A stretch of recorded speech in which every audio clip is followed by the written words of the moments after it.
ने 11 साल तक जनता की सेवा की है 104 एम्बुलेंस के थ्रू।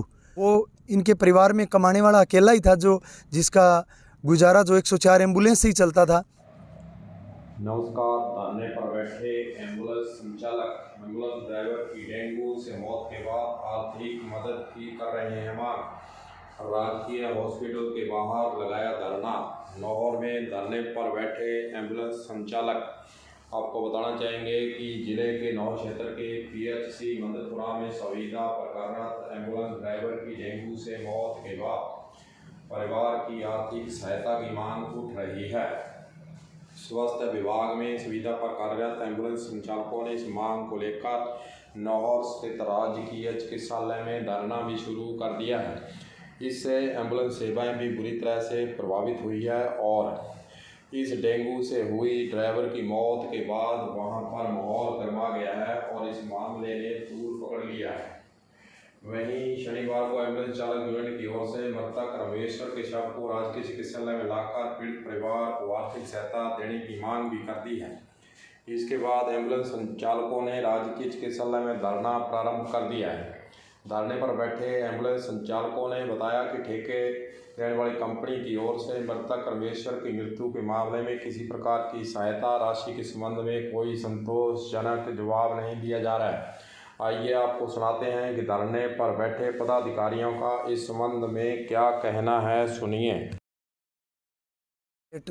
भाई रामेश्वर लाल जो लगातार पिछले 11 साल से यहाँ पे सेवाएं दे रहे हैं।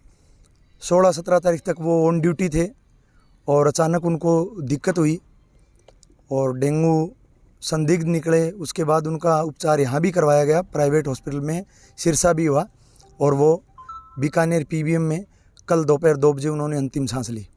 अब हम यहाँ बैठे हैं क्योंकि जिस इंसान ने 11 साल तक जनता की सेवा की है 104 एम्बुलेंस के थ्रू, और हम ये चाह रहे हैं सारे जितने भी 104-108 कर्मचारी यहाँ सारे बैठे हैं, सभी की ये मांग है कंपनी से कि इनके परिवार को कुछ न कुछ आर्थिक सहायता दी जाए। 2 इनके बच्चे हैं, उनके भी पढ़ाई लिखाई का कुछ आगे का इन फ्यूचर, क्योंकि वो इनके परिवार में कमाने वाला अकेला ही था जिसका गुजारा जो 104 एम्बुलेंस से ही चलता था। अब वो इस दुनिया में नहीं रहे तो उनके पीछे से बच्चों की पढ़ाई लिखाई का और इनकी जो आश्रिता है, इनकी पत्नी है, उनका भी भरण पोषण कंपनी कुछ उनको दे, कुछ घोषणा करे, हमें लिखित में दे। लेकिन कल शाम से और आज सुबह से हम देख रहे हैं कि कंपनी पूरी तरह कर्तव्यहीन है और हमें एक सीधी भाषा में बोलूँ तो ट्रकाने की कोशिश कर रही है कि जी हम आएंगे, बात करेंगे। ऊपर की ये कह रही है हम परिवार का सदस्य मानते हैं और कंपनी के अधिकारियों की जो टोन है बात करने की वो इस प्रकार की है कि आप पूछो ही मत। यानी उनको ये लगता है कि 5-10-20 मिनट, घंटा 2 घंटा और इस मामले को लंबा खींचेंगे तो हो सकता है ये परिवारजन जितने ही बैठे हैं वो अंतिम संस्कार कर दें। लेकिन मैं उनको, कंपनी के नुमाइंदे हनुमानगढ़ से भी यहाँ आए हुए हैं, उनसे भी मेरी 2 दौर की वार्ता हुई है, लेकिन वो भी एक सीधी मीठी गोली देने की कोशिश कर रहे हैं कि ठीक है हमने कह दिया जी, कर देंगे 2 दिन बाद आके। और हमारी यही मांग है कि उस परिवार के और उसकी पत्नी और 2 बच्चों के लिए हम सोच रहे हैं कि कंपनी जो भी देना चाहे, जितना भी करे, जो भी बीमा पॉलिसी है कंपनी की तरफ से जो सहायता राशि दे उसकी लिखित में घोषणा करे और हमें लिखित में देने के बाद हम पार्थिव देह को ले जाकर उनका अंतिम संस्कार करेंगे।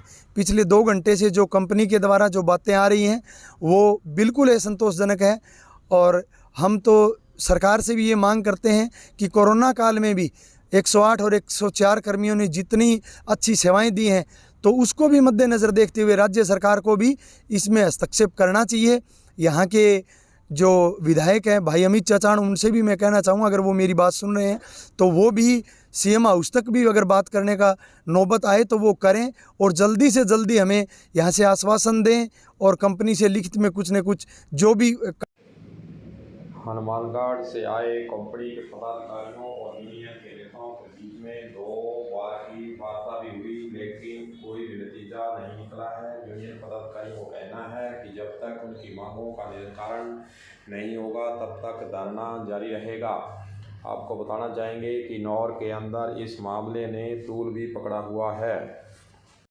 कलम न्यूज़ के लिए गुरदेव सिंह सैनी की हनुमानगढ़ से रिपोर्ट।